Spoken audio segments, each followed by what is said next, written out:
my goodness. Grandmaster is going to be the next card joining Marvel Snap. Dude, this card has been talked about quite a bit. I mean, when we were looking at star ratings, data mines, all that stuff, everybody was saying this card is gonna break the game. That there's so many combinations, and there are so many combinations. Because when you have an ability like this, sky is the limit. The most cards in Marvel Snap, or keyword rather, on cards is on reveal. There's like 250 cards in Marvel Snap. I swear at least 150 have an on reveal ability. So does Grandmaster. So Grandmaster is a 2/0 on reveal. Move one of your other on reveal cards here to the middle location. Its ability happens again. Now I have a lot of explaining to do, and I'm gonna do my best to give you guys an idea of how this card actually works, because I think it's kind of confusing. It's a little bit of a big brain play, but once we get there, I think a lot of it is going to make sense. And in fact, once we get into the mechanical details of Grandmaster, it just might sway your opinion of this card. It's kind of affected my opinion quite significantly, to be honest, since we got some developer confirmations. But first of all, and most importantly, there's only one variant, but it is an absolute banger, so it's acceptable. We move on. Next up is the Spotlight Caches. Okay, so you got Loki, Series 5 card. One of the better cards in the last 3-4 months, but has been nerfed time after time after time. Recently, Collector and him don't really work together, and that has actually impacted the deck significantly enough. I don't know about you, but I haven't really seen much Loki out there in the meta, so we'll see, but still certainly a good card if you didn't pick it up in September.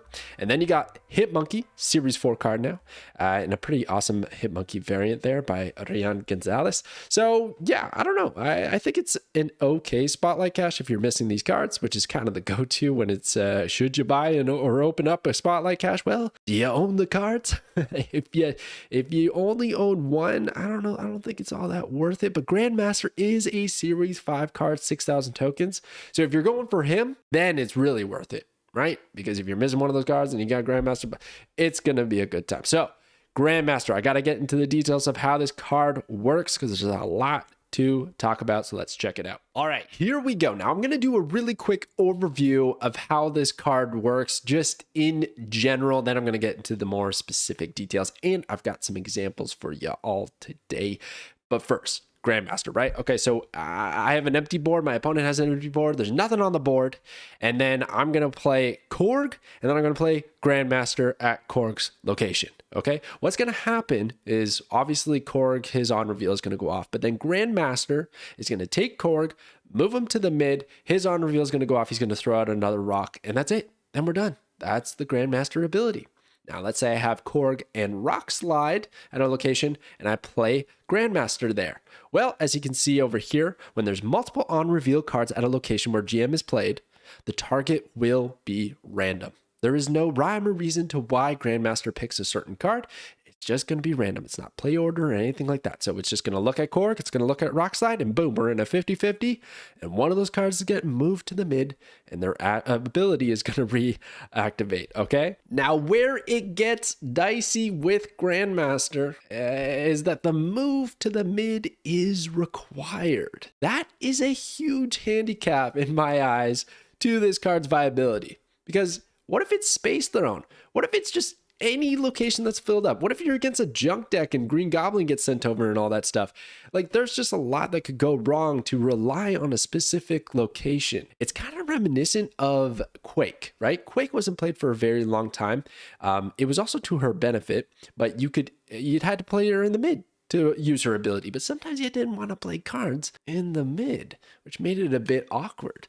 So there's kind of a lot of counters to this card, but there's so many synergies at the same time that it's hard to not get hyped up about it. And speaking of counters, right, we got Cosmo. Cosmo's not only going to deny Grandmaster here, but if you move a card to the mid, the on reveal is not going to reactivate, because think of it in two phases. The card moves, then its ability reactivates. Okay, so another way to think about this is when we play GM at a Wong location. You would hope that it would preload 2 on reveals on the card that is being moved to the mid, but because the on reveal is only going to trigger and activate once it's in the middle location, it's only going to move maybe 2 cards, maybe 2 on reveals at that location if they happen to be there, but it's only going to move those 2 to the mid, and then their on reveals are going to activate once each, not twice each, because they were originally at a Wong location. Once their on reveal activates, they're no longer at a Wong location. And then lastly, GM can't target himself. So it's very specific in saying another on reveal card at that location. So you can't just play him into an empty lane to get him to move to reactivate or any shenanigans like that. So I think that's like a nice rule to just break any kind of infinite loops that could possibly present themselves. So, okay, let's take a look. Let's see if you did your homework, if you've been studying up, because I got some examples here. So let's just get right into it. All right, so here we go. So I'm really basic. I'm gonna lean you into it. Okay, so here, will GM Grandmaster, right, retrigger Black Panther? So to set the scene, Black Panther has been played and gained 4 power from his ability, right? Went from 4 to 8. And now we're playing Grandmaster on this turn, and they're both in the mid. What's going to happen? Well, no, it is not going to re-trigger Black Panther because they're already in the mid. The movement is required. So playing Grandmaster mid is a complete waste of your time and efforts and resources. You have to play this card to the left or the right, almost kind of reminiscent of Sentry. One of the handicaps of Sentry is he can't be played to the right. So you're always relying on locations and situations where you can play him mid or left. Usually it works out. Don't worry about it. But kind of similar restriction is applied to Grandmaster. Here's another example. Will Grandmaster re-trigger Black Panther if we got junked? We've been junked by the enemy. They put the hood and the rocks and the green goblins and all that stuff. And there's not looking like a lot of space, which means, yeah, you guessed it, Black Panther is not going to be able to move, so he's not going to re-trigger his ability. So even though the movement didn't occur, you might be thinking, well, when the on reveal still proc, no, the movement is required. I know I've said that a bunch, but it's going to be relevant. It's going to happen a lot in your games. It's going to happen a lot to your opponents when they mess up. So you just got to make sure that the card can actually move to the mid if you want a second activation of that on reveal. There might be an instance where you literally just want the card to move. Even if you get denied by a Cosmo or something like that, you just want the card to move there for power displacement. Well, you can still do that. But if you're looking for the ability to reactivate, you gotta get him to move. Okay, next one is, will GM re-trigger Black Panther if we got the Cosmo in the mid? I've already kind of explained this one. You know the answer. No. He will move. He will not activate his ability. Okay, now the real question is, what will Black Panther's total power be in this scenario? Now this is a bit tricky one. I got to set the scene a little bit here because the order of play was, we played Wong, then we played Black Panther. So Black Panther went from 4 to 8, 8 to 16 because of activating twice off of Wong. And then Odin came down, and you know Odin hits Black Panther, who activates twice off of the Wong, and then Wong makes Odin activate again, which makes Black Panther activate twice more, and that results in 256 power for Black Panther, okay? So that is the scene, and now, miraculously, don't know why, the only card we're playing is Grandmaster. Now, what's going to happen? What's going to be Black Panther's total power? Our opponent doesn't have a single card, so it's looking good for us, and we have no cards in the left or the mid, and here is the result. So, it's a bit of a trick question. There wasn't really one answer because it depended on the sequence of events. Because we know that it's random which card Grandmaster is going to choose, but we also know that because it's played at the Wong location that he will activate twice, so he's guaranteed to move both those on reveal cards that are there, being Black Panther and Odin. But the order of events matters a lot here. If he had moved Odin first, Odin would go to the mid, activate his on reveal, and then he'd move Black Panther to the mid, and then Black Panther would activate his on reveal. So he's not going to benefit from that additional trigger from Odin. He'll still get it from Grandmaster, so he jumps up to 512 power. But if we got lucky and he activated Black Panther first, well then Odin's going to go over second, activate, re-triggering Black Panther for I don't know, 6th or 7th or 8th time. I've lost track at this point, but it ends up being 1024 power, which is just nuts, dude. That's obviously insane. And that situation isn't even that good. If you think about it, it's crazy. When did we ever need 1024 power? It's not like our opponent's blob is getting up to 1023 anymore. so like the other location is looking at like 2 power. So we don't really want this to happen. It's fun for crazy shenanigans, I'm sure, but there's definitely better lines of play. So these are exaggerated examples just to give you guys an idea of how this card works. I hope that makes a lot of sense. If it doesn't, you know, of course, just let me know in the comments below. I'd be happy to try and answer any questions regarding this card. I think I got a good grasp of it now, but here's some of the pros and the cons. Okay, so some of the pros is combo mania, man. Like combo mania, bonanza, whatever you want to call it. It's going to be wild. It's going to be such a YouTube highlight card. You're going to see this everywhere, just the craziest things, and then you won't be able to replicate that in your games because it's going to be like very one-off. I think a lot of people are thinking too hard about this card, these 2, 3, 4, 5 card combos. They're fun, but they're not consistent. They're not what's going to get you up the ladder. Where I want you guys to think, and I have a few examples here, but really at the end of the day, you can get creative with this card. I can only list so many. This video can only be so long. Just think about 1 or 2 card combos. That's what's going to get Grandmaster amazing value. That's what's really going to help out your rank and getting some cubes, okay? But the sky's the limit. Like I said, there's so many on-reveal cards that you can just look at even straight up rock decks, right? Like Darkhawk, throwing in more rocks because you moved Korg, you moved Rock Slide. That's great value right there. You move Valkyrie in a Cerebro deck, great value there. You move anything, dude, even Destroy Package. You move like Deathlock or Venom to eat up more stuff. Amazing value. Discard, you want to move MODOK so he activates again.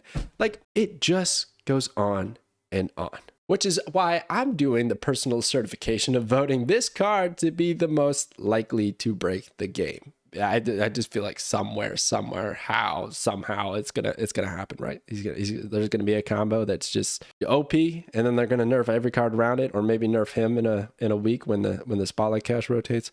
We'll see what happens. Anyways, next is very high futures value, right? So because I was saying so many cards have on reveals, well, a lot of future cards, and we're going to show 2 DATAMINE cards coming up.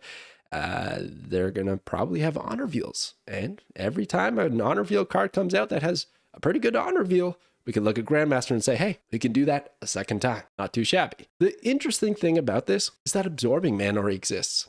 And Absorbing Man is effectively doing the same thing, but I would wager that Grandmaster is actually the cheaper, well, literally cheaper, and easier, more flexible option because we don't have to rely on play patterns. Instead, you can just, it's more positional. It's more about the board state, which hopefully is more flexible. But speaking of the board states, layered conditions. So we have to have mid free. We have to hope that there's no Cosmo out. We have to have an on reveal that we want to target. We have to hope that the target on reveal is alone. There's not multiple on reveals at that location. So there's a little bit going against this card, which could be pretty nasty because it doesn't have any base power output. So if this gets denied, then any resources we inputted to make this happen, even if we discounted it with Ravona or whatever else, right? You're still using some energy to make a play that might end up resulting in nothing. You might get completely denied, and now you have a 0 power Grandmaster on your board, which you probably don't, and that's one less spot that you can play cards. So there is inherent risk with this card. I've been very cautious when it comes to cards with layered conditions, a lot of things that can go wrong, but you know what? Time and time after again, it's been kind of proven that they end up finding a way. That maybe Marvel Snap players are kind of smart. They make it work. It wasn't that much of a difficult card to make work, but Miss Marvel was a good example of that, of a lot of people, myself included, kind of sleeping on her because it seemed a little bit tricky and a lot of counters to her ability. Well, she turned out fantastic. Now, Grandmaster doesn't carry 15 power on his body, but he could do a lot of crazy shenanigans and combos, so time will tell. And that's kind of a little bit of a spoiler to my final verdict, which we'll get to. But lastly, this just requires support. It's a combo piece, man. You're not just playing Grandmaster alone. You got to play another card to make him work. Luckily, that's not much of a con because there's so many cards that work with him and there's a lot of decks that he can fit in. So with that in mind, okay, what if we don't pick up this card because he is expensive and we want to counter him? Let's find out. I'm going to breeze through this section because I don't think there's a whole lot to really say, but that I haven't already said. But Essentially Cosmo, amazing counter. Green Goblin, pretty nasty. You fill up the mid location, just anything in that line of work of junk decks, right? Galactus, if mid's gone, then it's not very good card, so I wouldn't recommend. Juggernaut, moving cards away, moving your Grandmaster away so that he's not at the target on reveal would be nasty. Professor X locking up mid means that your turn 6 Grandmaster big brain play isn't going to happen.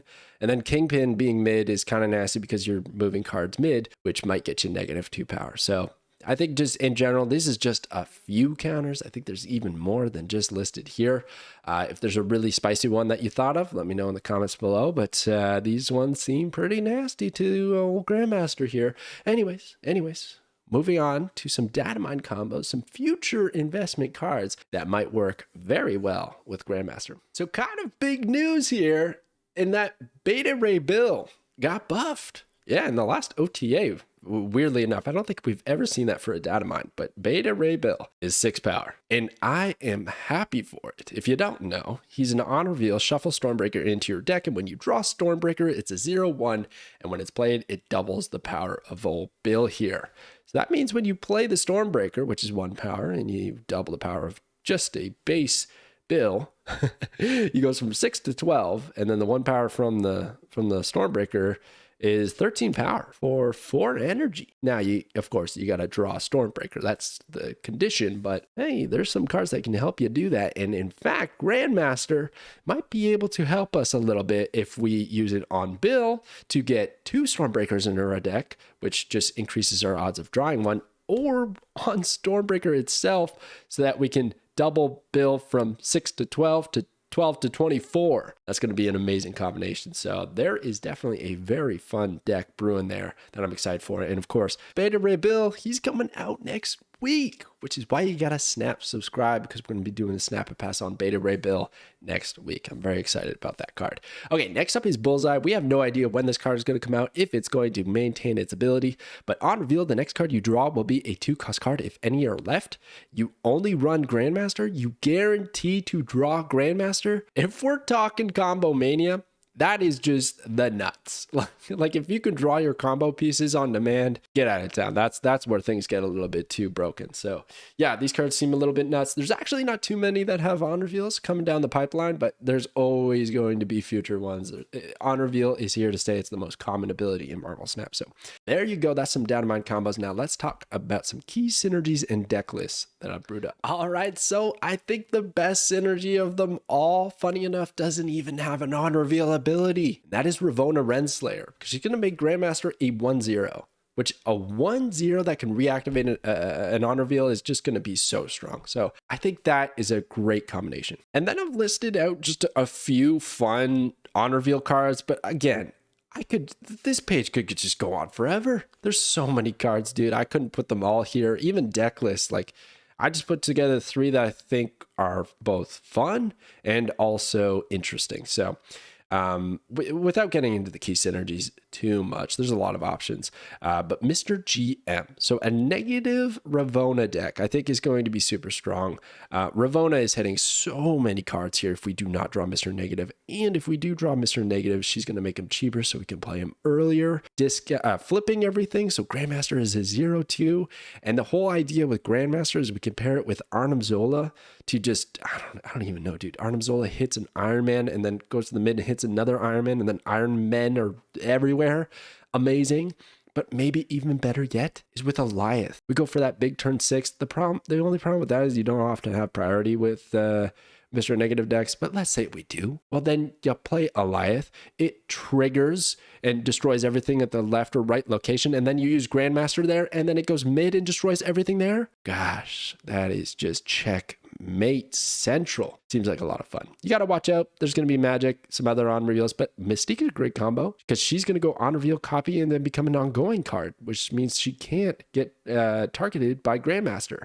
I think it's really good to have only a few on reveal cards so that Grandmaster has a very focused target. But then again, my next deck doesn't really fall in line with that rule, and that is Champions of Asgard. So this is just too much fun. I'm even breaking my own personal rule of not including DATAMINEs when I'm doing these deck list builds, but I just couldn't not because he's coming out next week. So I'm going with Beta Ray Bill, Grandmaster, Thor, Jane Foster, Thor, we're Odin, Asgard. Let's go, except for Loki because that doesn't really fit. So everybody else get in here. It's going to be so much fun. It's the big champions tournament. And it's going to be pretty good. I think Jane Foster has always been good with Thor and Lockjaw, Wasp, and now we got Bill in there to throw around the Stormbreaker. I wanted to put maybe Magic. A Storm and Magic were the two I was between because I was thinking like with Magic, it gives us more opportunities to draw those cards.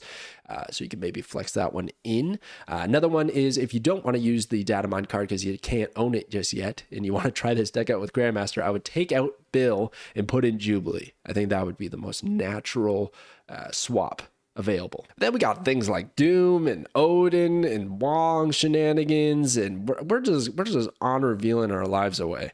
It's gonna be a lot of fun. It looks like a great deck. And the last deck that I have here is a bounce deck. It seems really strong with Grandmaster. Grandmaster benefits greatly from Bast to get that +3 power, so it's not even a power loss at that point. And then we can also use it on Hitmonkey. So like a turn 6 play, when we got Sarah out on the field, Grandmaster becomes a 1-0, Hitmonkey's a 2-2, and then you play things like Mysterio 1-4 and just a bunch of cards, and ends up triggering twice on Hitmonkey if we can move him in. It might be a little bit clunky with space, but holy smokes, the power output potential here is so high and a lot of fun, but maybe a little bit difficult to play. Bounce decks are notoriously difficult to play, so I could see this one being a bit tricky. I also like the splash here of putting in the collector with Hood. We get return from the demon going to our hand, as well as Falcon returning cards to our hand and Beast returning cards to our hand. We could even use Beast on cards to get the discount. They get thrown back. Then Grandmaster on Beast to move mid, and then pull back some more cards to buff our collector further, or just have a lot of discounted cheap cards that we can use with Hitmonkey and buffing up that bishop and that sort of thing. So that seems like a lot of fun, just kind of tricky to use. Anyways, again, just a few options, just a few thoughts that I had. There's so many ways you can go about this card, which makes him really, really exciting. But my verdict is probably going to surprise you. All right, here's my verdict. I've never done this before, but this is just how I feel about this card. This is not a yes, and this is not a no. This is a confusion, basically. This card is way too difficult to evaluate before it's actually released and into the game, because there's too much potential. But at the same time, it's a Series 5 card. It costs 6,000 tokens. I'm not very confident when saying go get this card unless I know for sure it's going to be great. So I try to avoid that. And with this one, I just don't quite know. So my recommendation is not to pass, not to snap, but rather to wait. Just wait. See what people are brewing up. See how it performs in the first day or two. Then we can make an informed decision based on, its actual in-game performance. I do like to do this series just to give you guys an idea of how strong I think a card is going to be when it's released. And I try to do that on a consistent basis. But this one's just tough, man. It's just tough. I have no excuse other than it's just a tough one to do, and I'm kind of cheaping out. So I thought rather than, forcing myself to give you guys an answer of yes or no, I would just give you the honest answer of what I'm personally doing. I'm going to wait. I'm going to wait and see what everyone else. There's so many amazing content creators out there that you guys should check out that cover the new cards, and they'll let you know if it's good or not. And you can watch gameplay, streams, and all that stuff to make an informed decision. Okay, so that is where I'm landing with Grandmaster. I do think this card is going to be kind of nuts. Anyways, let me know what you think about this card in the comments below. Some combos I might have missed, some deck lists that you plan on brewing up, and maybe some counters, whatever you got. I want to hear it. Thank you so much for watching, everybody. I will catch you guys next time.